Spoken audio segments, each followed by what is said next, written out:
यह आत्मा किसी भी काल में न तो जन्मता है और न मरता है तथा न यह उत्पन्न होकर फिर होने वाला ही है, क्योंकि आत्मा अजन्मा, नित्य, सनातन और पुरातन है। शरीर के मारे जाने पर भी यह नहीं मारा जाता। आत्मा की उन्नति तथा जगत में धार्मिक भाव, सुख, शांति एवं प्रेम के विस्तार के लिए और पाप ताप से बचने के लिए परलोक एवं पुनर्जन्म को मानना परम आवश्यक है। आज संसार में जो पापों की वृद्धि हो रही है, झूठ, कपट, चोरी, हिंसा, व्यभिचार एवं अनाचार बढ़ रहे हैं। व्यक्तियों की भांति राष्ट्रों में भी परस्पर द्वेष और कलह की वृद्धि हो रही है। बलवान दुर्बलों को सता रहे हैं। लोग नीति और धर्म के मार्ग को छोड़कर अनीति और अधर्म के मार्ग पर आरूढ़ हो रहे हैं। लौकिक उन्नति और भौतिक सुख को ही लोगों ने अपना ध्येय बना लिया है और उसी की प्राप्ति के लिए सब लोग यत्नवान हैं। विलासिता और इंद्रिय लोलुपता बढ़ती जा रही है। भक्षा भक्ष का विचार उठता जा रहा है। जीव के स्वाद और शरीर के आराम के लिए दूसरों के कष्ट की तनिक भी परवाह नहीं की जाती। मादक द्रव्यों का प्रचार बढ़ रहा है। बेईमानी और घूसखोरी उन्नति पर है।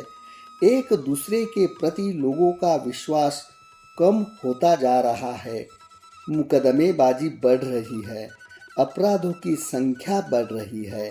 असंतोष, असहिष्णुता इतनी बढ़ गई है कि बात बात पर लोग आत्महत्या करने लगे हैं और आत्महत्याओं की संख्या उत्तरोत्तर बढ़ रही है। दंभ और पाखंड की वृद्धि हो रही है। इन सब का कारण यही है कि आत्मा की अमरता तथा परलोक में विश्वास नहीं है और लोगों ने वर्तमान जीवन को ही अपना जीवन मान लिया है। इसके आगे भी कोई जीवन है, इसका कोई ख्याल ही नहीं। इसीलिए वे वर्तमान जीवन को ही सुखी बनाने में प्रयत्न में लगे हुए हैं। जब तक जियो सुख से जियो, ऋण लेकर भी अच्छे अच्छे पदार्थों का उपभोग करो। मरने के बाद क्या होगा किसने देखा। इसी सर्वनाशकारी मान्यता की ओर आज प्राय संसार जा रहा है। यही कारण है कि वह सुख के बदले अधिकाधिक दुख में ही फंसता जा रहा है। परलोक और पुनर्जन्म को न मानने का यह अवश्यंभावी फल है। इस परलोक और पुनर्जन्म के सिद्धांत का प्रत्यक्ष अथवा अप्रत्यक्ष रूप से हमारे सभी शास्त्रों ने समर्थन किया है। वेदों से लेकर आधुनिक दार्शनिक ग्रंथों तक सभी ने एक स्वर से इस सिद्धांत की पुष्टि की है। कठोपनिषद का नचिकेतोपाख्यान तो इस सिद्धांत का जीता जागता प्रमाण है। नचिकेता और यमराज के बीच जो संवाद हुआ है वह बहुत ही महत्वपूर्ण है। यमराज ने उसे 3 वर देने को कहा। उनमें से तीसरा वर मांगता हुआ नचिकेता यमराज से यह प्रश्न करता है, मरे हुए मनुष्य के विषय में जो यह शंका है कि कोई तो कहते हैं मरने के अनंतर आत्मा रहता है और कोई कहते हैं नहीं रहता, इस संबंध में मैं आपसे उपदेश चाहता हूँ जिससे मैं इस विषय का ज्ञान प्राप्त कर सकूँ। मेरे मांगे हुए वरों में यह तीसरा वर है। यमराज ने अधिकारी परीक्षा के लिए इस विषय को टालना चाहा और नचिकेता को मनुष्य लोक के बहुत बड़े बड़े अति दुर्लभ भोगों का प्रलोभन दिया, परंतु नचिकेता अपने निश्चय से नहीं टला। नचिकेता के इस आदर्श निष्काम भाव, दृढ़ निश्चय को देखकर यमराज बहुत प्रसन्न हुए और उसकी प्रशंसा करने लगे। जो मूर्ख धन के मोह से अंधे होकर प्रसाद में लगे रहते हैं, उन्हें परलोक का साधन नहीं सूझता। यही लोक है, परलोक नहीं है, ऐसा मानने वाला मनुष्य बारंबार मेरे चुंगल में फंसता है, जन्मता है और मरता है। यह नित्य चिन्मय आत्मा न जन्मता है न मरता है। यह न तो किसी वस्तु से उत्पन्न हुआ है और न स्वयं ही कुछ बना है, अर्थात न तो यह किसी का कार्य है, न कारण है, न विकार है, न विकारी है।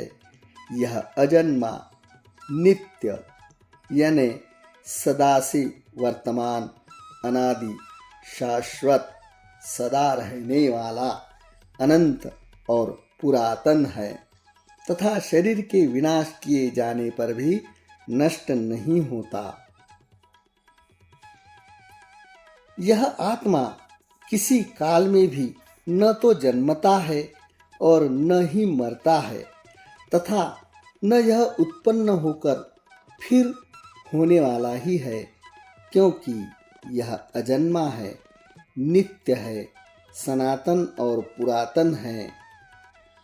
जैसे मनुष्य पुराने वस्त्रों को त्याग कर दूसरे नए वस्त्रों को ग्रहण करता है, वैसे ही जीवात्मा पुराने शरीरों को त्याग कर दूसरे नए शरीरों को प्राप्त होता है।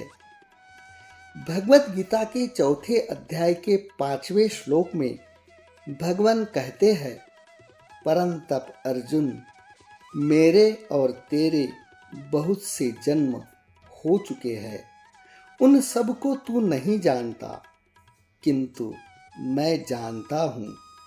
गीता में स्वर्गादि लोगों का भी कई जगह उल्लेख आता है।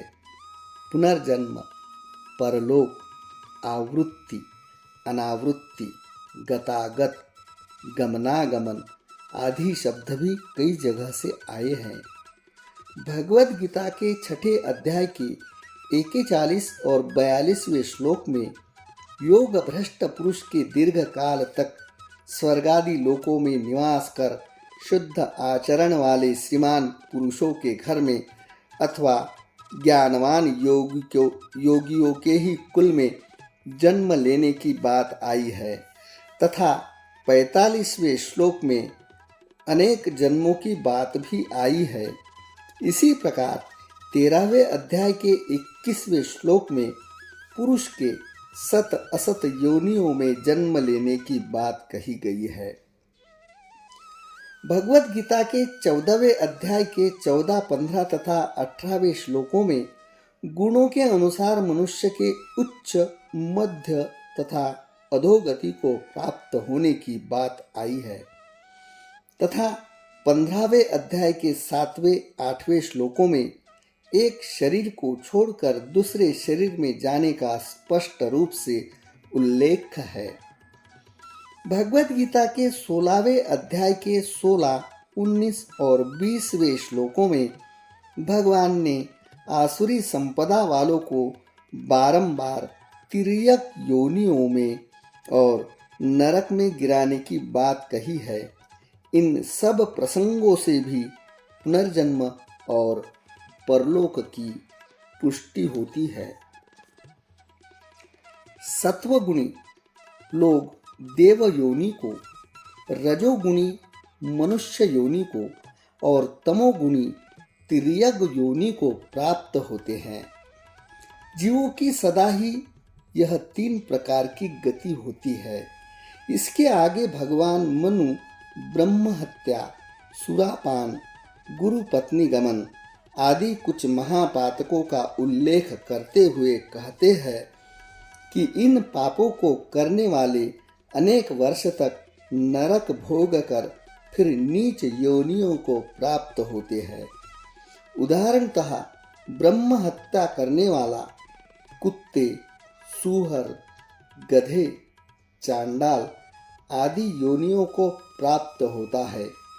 ब्राह्मण होकर भी मदिरापान करने वाला कृमि, कीट, पतंगादि आदि हिंसक योनियों में जन्म लेता है।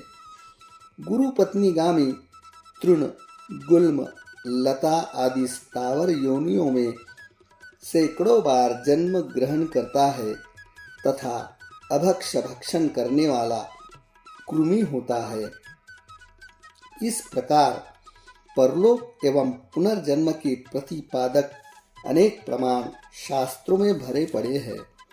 वाल्मीकि रामायण में युद्ध के बाद दशरथ जी का आना तथा श्री राम और लक्ष्मण आदि से वार्तालाप करना परलोक का जीता जागता प्रमाण है।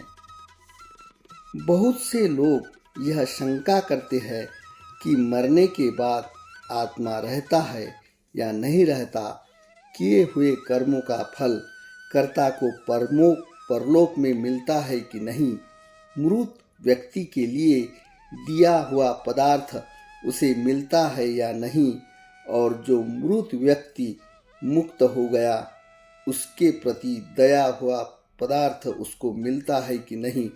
इन प्रश्नों का समाधान जानने के लिए आप हमारा अगला वीडियो जरूर देखें। मित्रों, हमारे सनातन आस्था इस चैनल पर आपका हार्दिक हार्दिक स्वागत है।